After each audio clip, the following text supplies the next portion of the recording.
She found it by accident. Beneath a plastic dinosaur and a crumpled superhero cape, the toy box whispered temptation. But Gloria Levy didn't flinch. She just stared, and then did something that changed everything. The smell of pancakes clung to the morning light in the Caesar estate. Franklin Caesar, dressed in his signature charcoal suit and surgical coldness, sipped espresso on the balcony overlooking the manicured garden. His son, Nathan, had already left his cereal half-eaten, bouncing off to play in his room, his innocent laughter echoing down the marble halls. Franklin didn't smile. He hadn't in years. He was a man of empire, not emotion. People lied, cheated, stole, especially when you let them too close.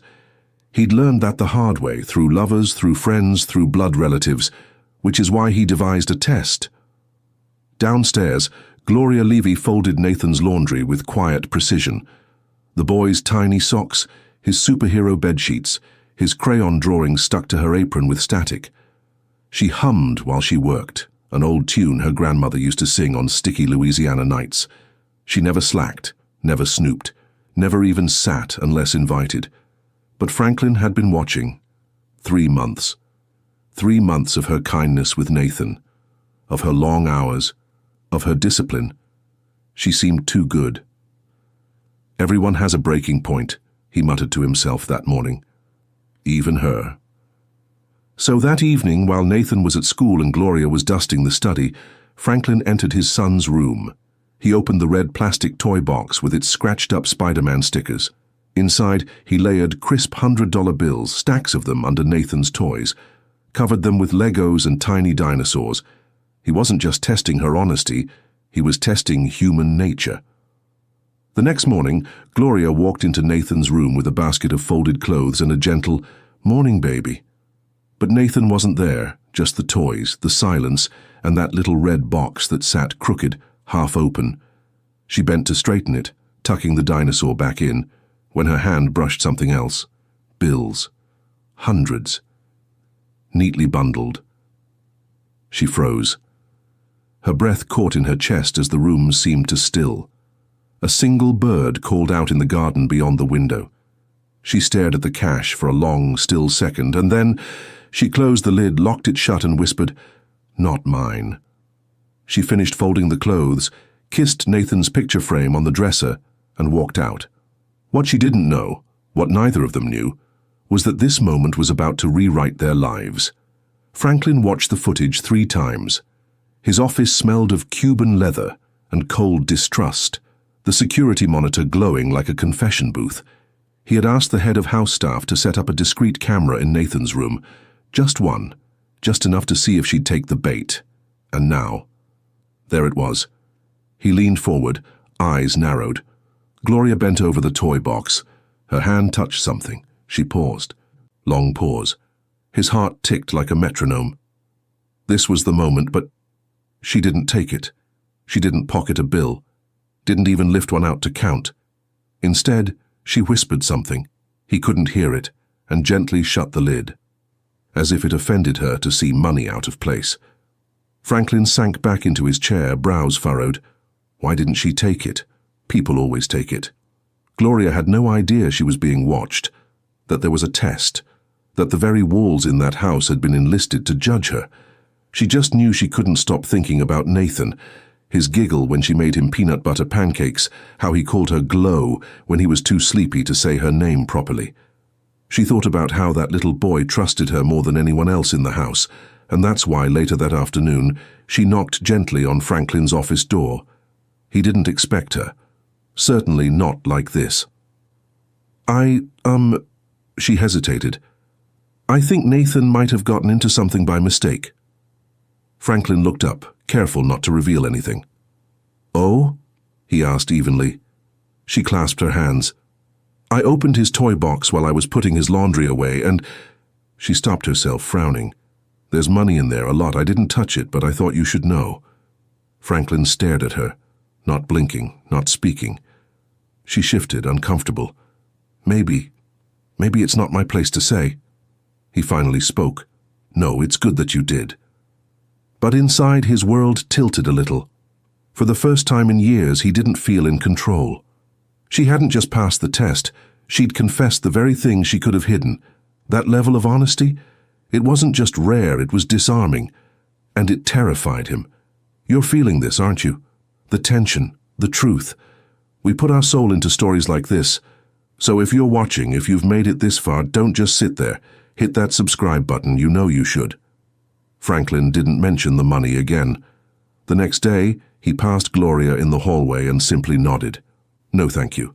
No confrontation.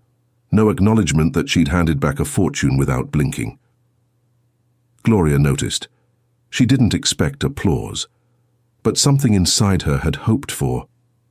Something. Even disapproval would have made more sense than this cold, echoing silence. She busied herself with chores, folding sheets, chopping vegetables, keeping Nathan entertained with puzzles and bedtime stories. But Franklin's quietness spread through the house like fog. The test was over, but the tension had only just begun. Franklin told himself he had no reason to say more. She'd passed. That should have been enough. And yet, at night, he found himself re-watching the footage. Not just the moment she shut the toy box, but the way she looked around the room afterward, like she was praying or remembering something painful. He didn't like how that made him feel. So he doubled down on routine, meetings, stock projections, phone calls he didn't need to make. Anything to push her out of his mind. But she kept showing up, the sound of her humming in the kitchen, the quiet grace in how she handled Nathan, the way she looked at people, not as what they could give her, but as who they were. She was unsettling him, because she made him want to believe in goodness again. And that was dangerous. That Thursday evening, Gloria found an envelope on the kitchen counter with her name written in Franklin's sharp handwriting. Inside, a check large, obscenely so, 3 months' pay, just handed over like it meant nothing. She stared at it for a long time. No note, no message, just money. Was this a reward, a thank you, or worse, a payment to make sure she stayed quiet? She walked up to his office and knocked softly. He opened the door, tie loosened, eyes tired. I found the envelope, she said, holding it out. Yes, he said. It's yours. She looked him in the eye. Why now? A beat. He looked away. You earned it. There was something hollow in his voice, like the truth sat somewhere behind his ribs, too heavy to lift. Gloria hesitated. If this is about the money in the toy box— It's not, he cut her off. You did your job. That's all. And with that, he gently closed the door, leaving her in the hall, and himself in silence. It started with a cough. Nathan had been fine all morning, playing with his toys, giggling at Gloria's silly lion impressions during story time. But by noon, his energy dipped, his cheeks were flushed, his appetite gone. Gloria noticed before anyone else. By evening, he had a low-grade fever. The family pediatrician advised rest and fluids, but Franklin insisted on observation. We'll keep him at home, he said, pacing the room. I'll rearrange my meetings. I can stay the night, Gloria offered quietly, kneeling by Nathan's bed. He's used to me. It might help him rest. Franklin hesitated, but only for a moment. Fine. And just like that, Gloria stayed. The guest suite next to Nathan's room was prepared for her, but she hardly used it. Instead, she dozed upright in the armchair by Nathan's bed, cool rag in hand, reading softly from his favorite picture books. Franklin surprisingly lingered. He pulled up a chair on the opposite side of the room. At first, he said nothing, just watched his son's breathing. But as the hours stretched on, the silence softened. Around 1 a.m., Gloria stood to go grab more ice water. She swayed slightly, just a second, but Franklin noticed. You've been up longer than me, he said, standing too. She blinked. I've done worse. His voice softened. Still. Sit. I'll go. She blinked at him. The man who couldn't say thank you now offering to fetch water in the middle of the night. She sat, and as he returned, 2 glasses in hand, she smiled, not out of flirtation, but surprise. Didn't think you knew where the kitchen was, she teased gently. He almost smiled. I make coffee, he muttered. Expensive coffee, I bet. She took the glass. Their fingers brushed briefly, Neither pulled away immediately, and neither mentioned it. At some point Nathan stirred and called for her. "Glow." She rushed to his side, wiped his forehead. "I'm here, baby." Franklin watched. Her tenderness, the way she soothed his son with nothing but a whisper and a hand on his chest. He didn't say it, but for the first time, watching her with Nathan, he felt something foreign bloom in his chest. Gratitude and admiration. It scared him. At this point, what do you think he should do? Keep hiding behind his pride, or follow what his heart is clearly starting to feel? Drop your thoughts in the comment. The next morning, as light poured into Nathan's room and his fever finally broke, Franklin stepped into the doorway and just looked at her. Gloria, eyes tired, hair messy, cradling Nathan's head as he drifted into calm sleep. She looked up at Franklin, her voice a whisper. "He's okay now." He nodded slowly. But what he didn't say, what he didn't know how to say, was this: "You're not just saving my son, you're saving something in me." The fever had broken, but Gloria stayed close to Nathan throughout the day, mostly reading, sometimes just sitting with him while he dozed. Franklin remained quiet, unusually so. He spent more time near them than in his office, often lingering in the doorway. By sunset, Nathan was awake and hungry again. Gloria prepared soup. Franklin insisted on helping. He wasn't good at it. "Carrots go in first," Gloria said, biting back a laugh as he dumped in the noodles prematurely. "Why?" he asked, genuinely curious. She shrugged, stirring. "It's what my mama did. Said carrots need time to soften, just like people." He looked at her, longer than necessary. "What was she like?" Gloria blinked. It had been years since anyone asked her that. "She was tough," she said slowly. "Worked 2 jobs. Raised us by herself. Used to say, 'Dignity don't come from what you wear. It comes from what you refuse to touch.'" She glanced at him. "I guess that's why I left that toy box alone." Franklin's chest tightened. "You ever wonder," she continued, "how different your life would have been if one moment had gone the other way?" He swallowed. "Every day." She looked at him now. Really looked. "What about you? What made you so cautious?" The question hung in the air. He could have laughed it off, changed the subject, but something cracked open in him. "My ex-wife," he said finally. "Nathan's mother. She didn't leave us. She just stayed for the money." Gloria's eyes softened. She didn't love Nathan.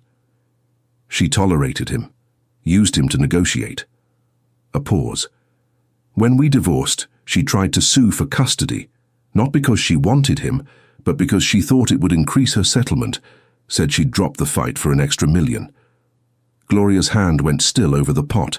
Franklin's jaw clenched. "I didn't trust anyone after that, not friends, not staff. I had to be 10 steps ahead." He met her gaze. "So when I hired you, I told myself, people like you don't work without an angle. I'm sorry for that." Gloria didn't speak right away. Then, "People like me." He froze. "I know what you meant," she said gently, not angrily. "But you were wrong." She stirred the soup. "I don't have an angle, Mr. Caesar. I just have bills, and a boy who calls me Glow. That's enough for me.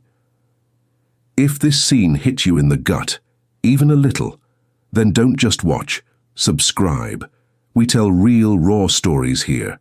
Be part of something that means more than just views." That night, Franklin stood outside Nathan's room, listening to Gloria hum softly as she tucked the boy in. She had every reason to walk away from this job, from him, but she stayed, and in that moment, for the first time in decades, he wished someone would stay, not because they were paid to, but because they wanted to. Nathan was finally well enough to run. He raced barefoot across the Caesar estate lawn with a paper airplane in hand, laughing as the wind caught it. Franklin sat on a bench nearby, suit jacket discarded, sleeves rolled up, watching but more importantly smiling.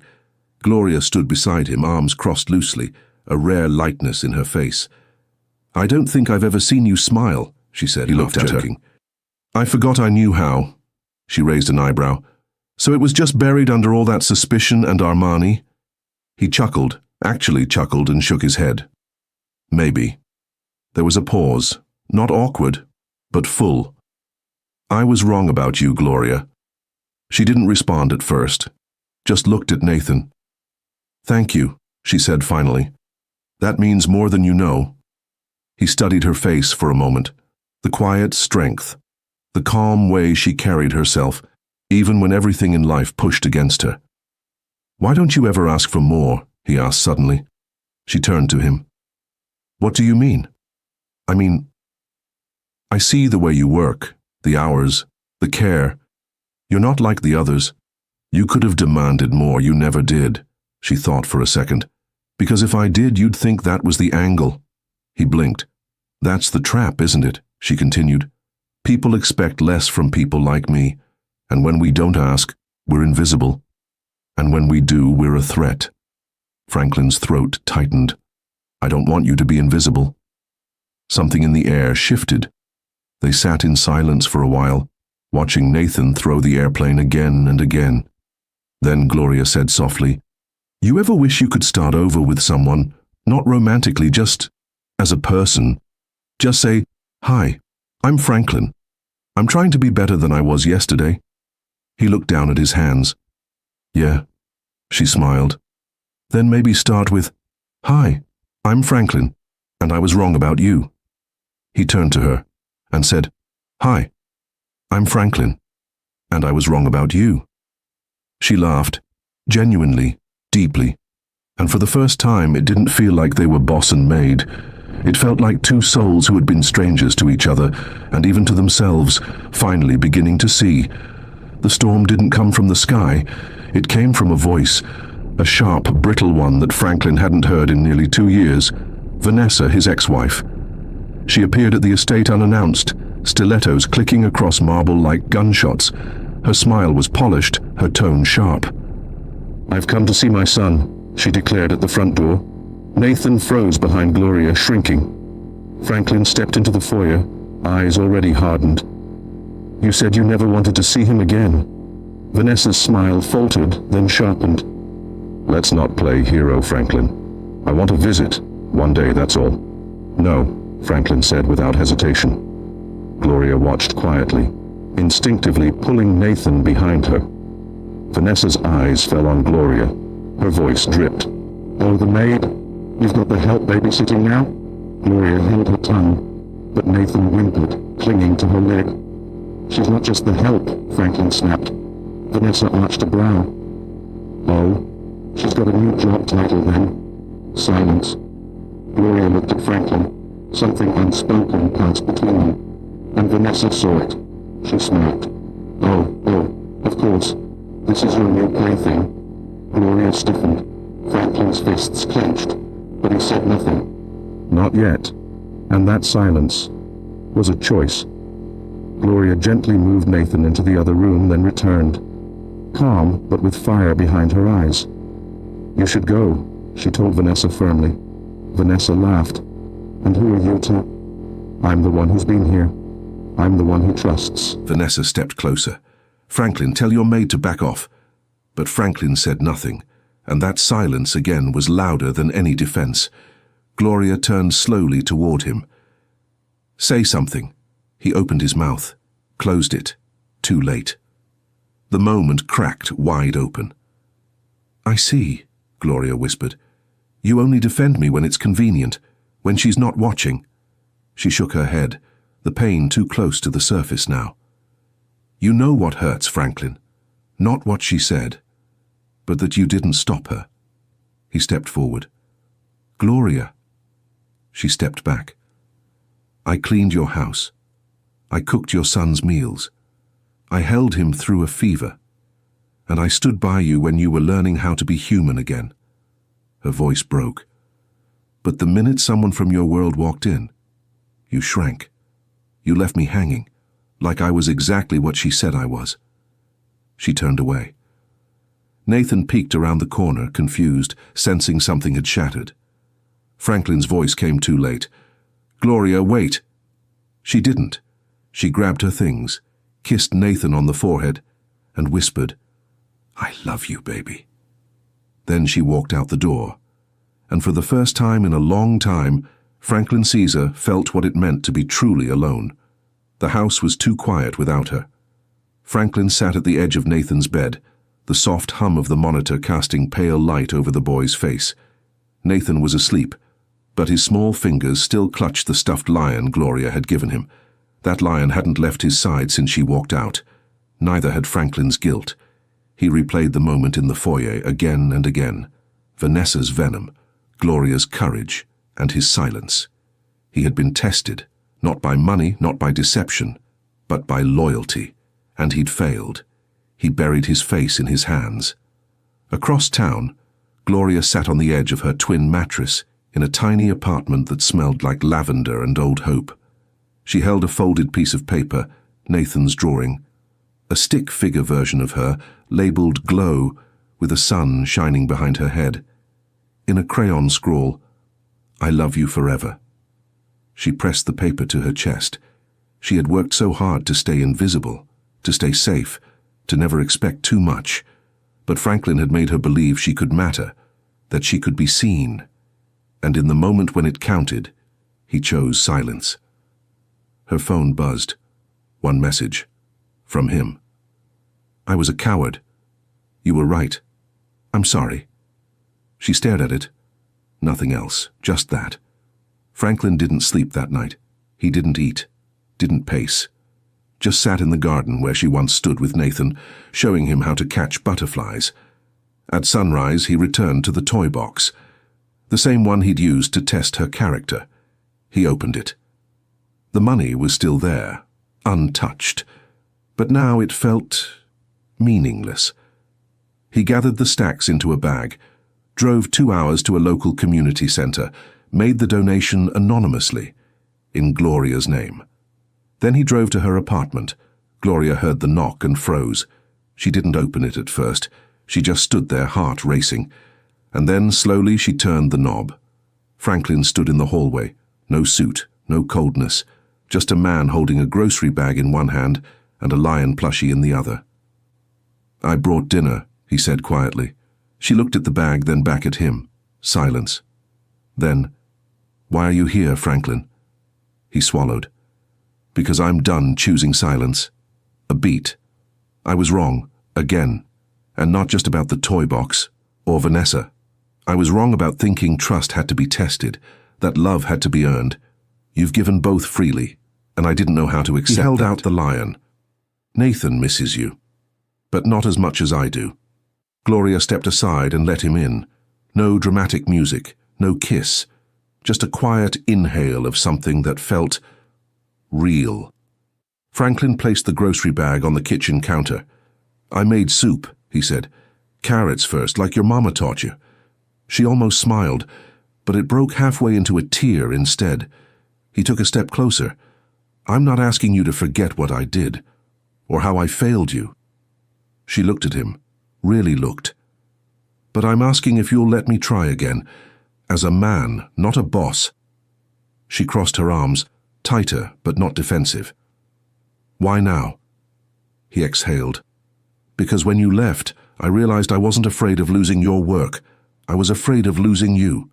Her voice cracked soft. I'm not a lesson, Franklin. I know, he said. You're a miracle, a beat, and I'll spend however long it takes proving I'm worthy of it.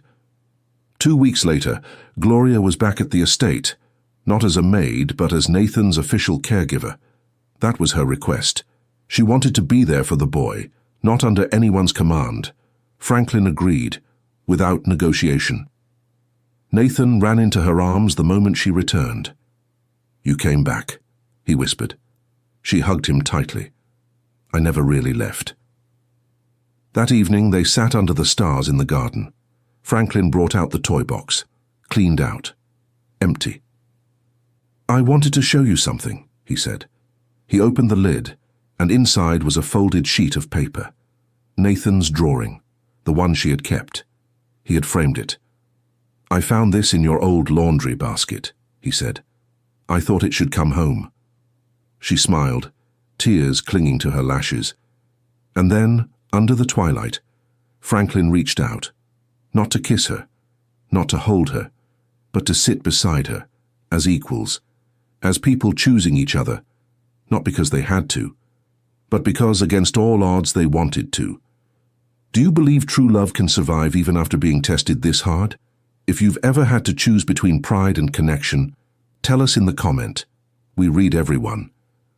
And if this story moved you, don't just scroll away. Subscribe. Not for us, for the next story that finds your heart when you least expect it.